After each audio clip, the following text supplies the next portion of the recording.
Okay. Well, you know what? Uh, all right, that should be better. So, um,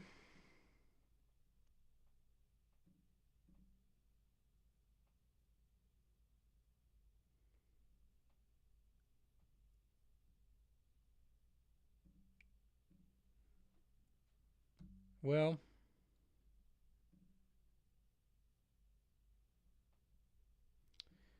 this is my first week. Um, let's see. This is my first week doing this with Ecamm. I purchased it, and you know what? I don't see where the comment section is at. So, I don't have any visibility if you guys are commenting or if you can see this or hear it. So I'm going to just have to wait until I can play it back. And before we get started, I apologize for not having this last week. I took the kids down to the beach, and then this is a little discombobulated this week, but I've been flying around. My plan, or on the channel, I've been doing these on Tuesdays, but I always would record them earlier in the day or on Monday and then edit them and just have it scheduled to release at 7. But now doing this as a live, it's made it a little bit more complicated because on a day like today, my wife's working and I've got kids, so I didn't really get as prepared for this part of this as I would have liked to have been. As far as the data and the information goes, we're fine, but this we're just gonna have to do a trial and error this week and then regroup next week. But hopefully you can see me and hear me clearly and you can see my screen because that is what I'm going to be sharing as we move into this. And from what I'm seeing, it looks like you can. I just can't see any of your comments if you're watching. So the other thing too, I want to apologize real quick about another error I made today. I released a video earlier today where we've been ranking burgers, if you've been keeping up with that, and I went to 1720 Burger Bar today, and in the mix of that, in the discussion part of that video, I was talking about Percy and Willie's making a, if it could make a reemergence with a 2.0 version, or if somebody else would buy that building and open up a different kind of restaurant. And I've been keeping up with that, trying to keep tabs on that property. I didn't realize though, I should have checked before I done the video, and that's my apology. Because I didn't, and I didn't realize that a few weeks ago it came to my attention that there was a transfer of ownership of that property, and there's a rumor that there is a new restaurant that will be opening there sooner than later. And I don't have much more information than that, so we'll keep an eye on it and we will discuss that story as it develops.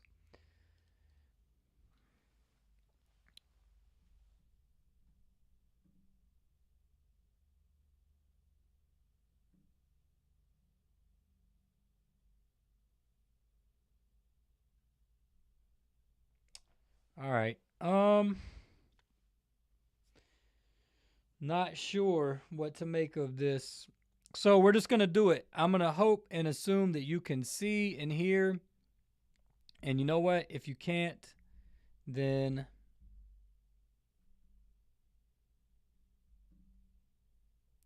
we'll just have to circle back around. I don't know why that's on there. All right.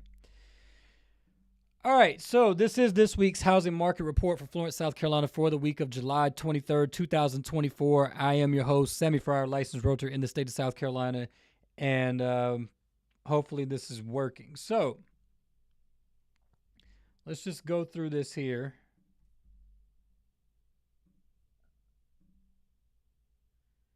All right, well, I got a like on YouTube. I can see YouTube comments. So if you're watching this on YouTube, please let me know if you can hear me and see me clearly and see my screen.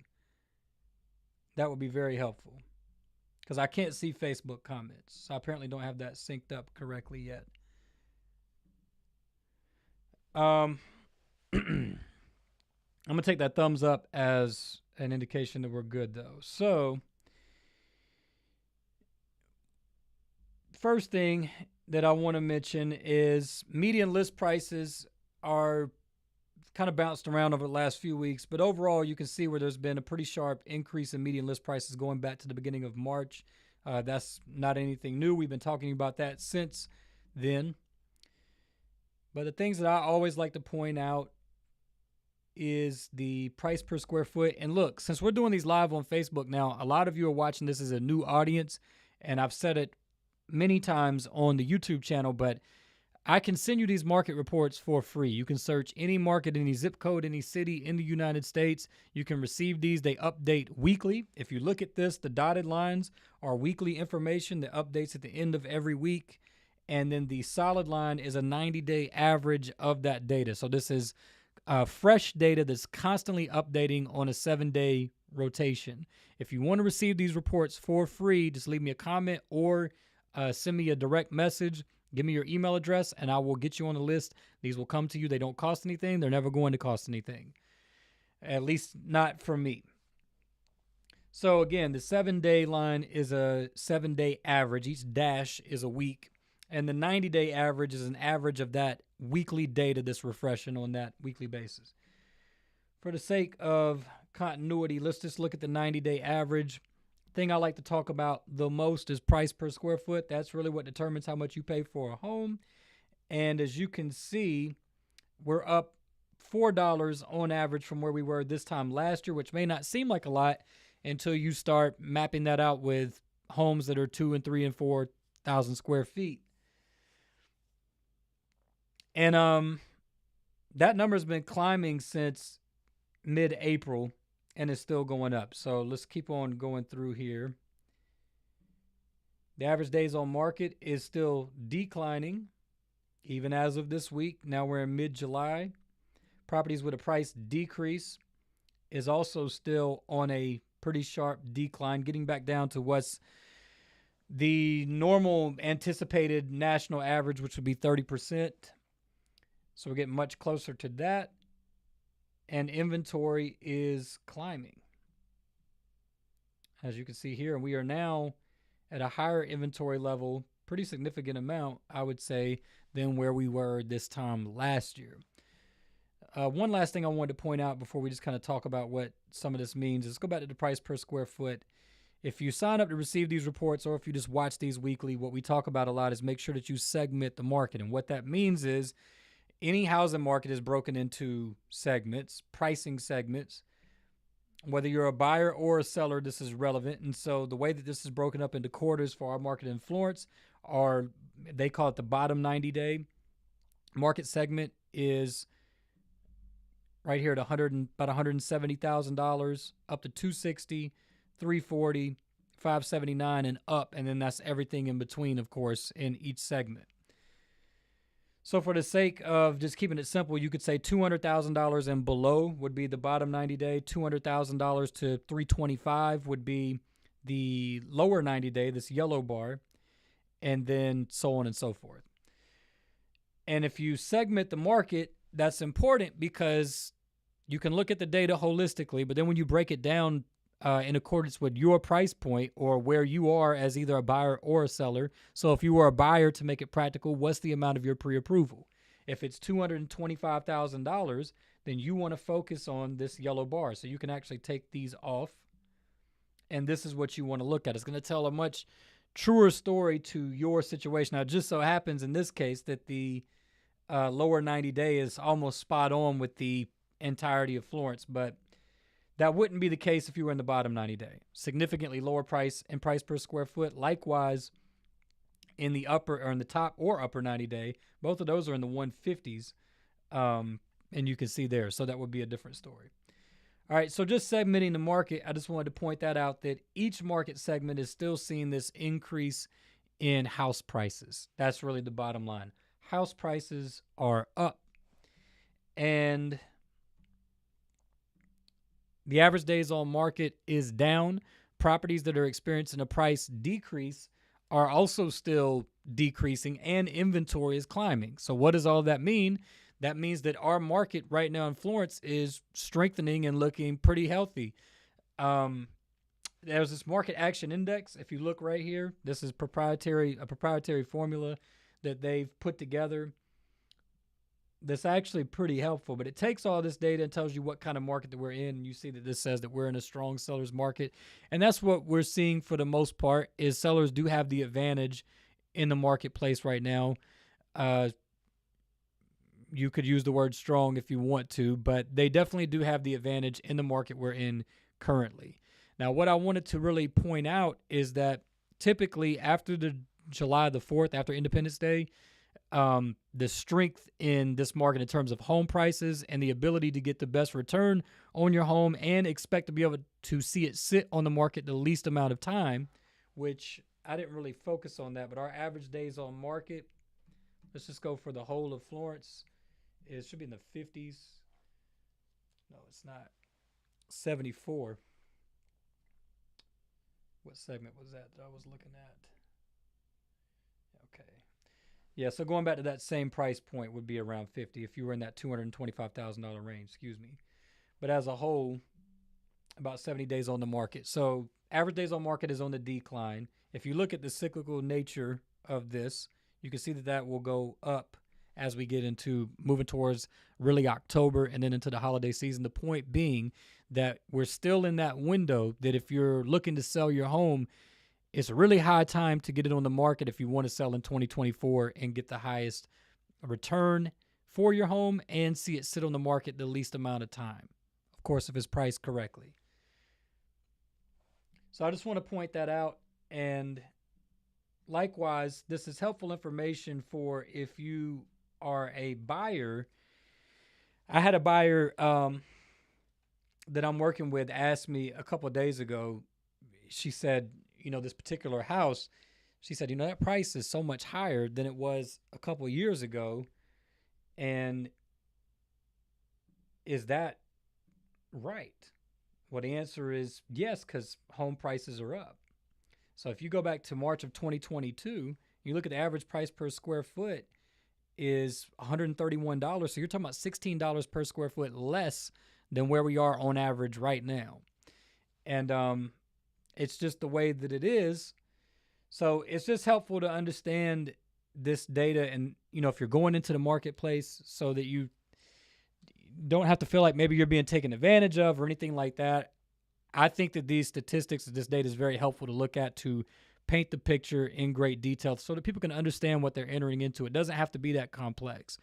Now, one thing I will say is, because I can hear somebody probably asking is, well, should I wait to buy until later in the year? And it really comes down to what your ability to wait is. Sometimes moving doesn't care about election years. Moving doesn't care about the cyclical patterns of real estate markets. Moving doesn't care about mortgage rates. If you have to move, you have to move.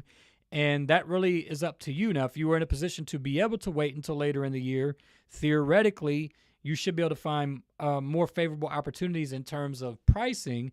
However, you are probably going to have much more limited options to browse and shop. So there's kind of a double-edged sword with that situation.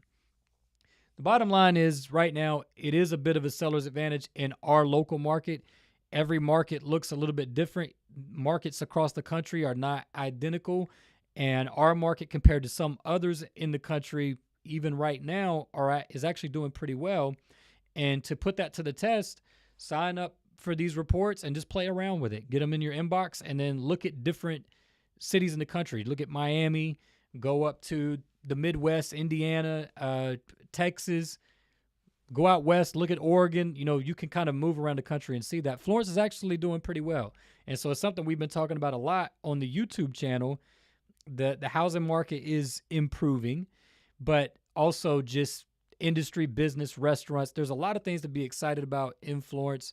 There's a good bit of money moving around, but that can mean a little bit higher prices for you, the consumer, if you're looking to purchase a home, not to mention the fact that mortgage rates are high in comparison to the last 5 years. So, yeah, that's pretty much it. The gist and the takeaway, home prices are up. They've been up. They're still up. Inventory's climbing. Average days on market is still declining. Properties that are experiencing a price decrease are still declining, meaning that if you put an offer in on a home, the likelihood that you're going to have to offer at or close to asking price is higher in probability. That's still the case.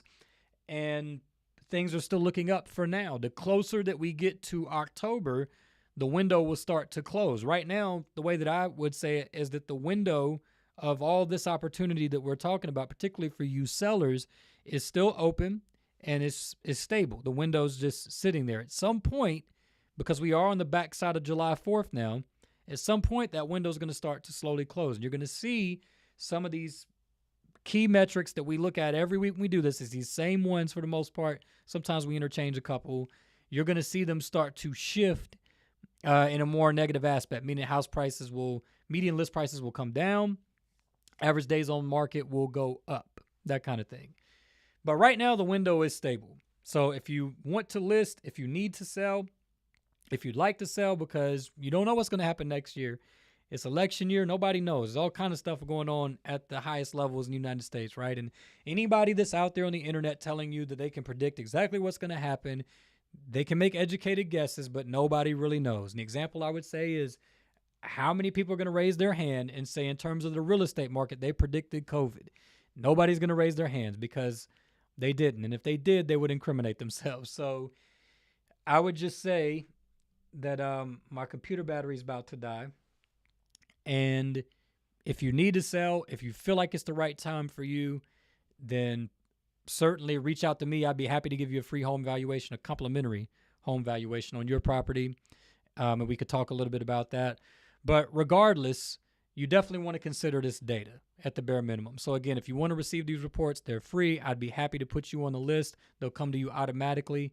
And that's pretty much it. I wish I could see the chat if y'all had any questions, but I can't. So I'm going to go and play this back and look at it, make sure it all played right. I'm going to tweak this and get it figured out, hopefully, God willing, for next week. In the meantime, y'all take care, and we will see you on the next one.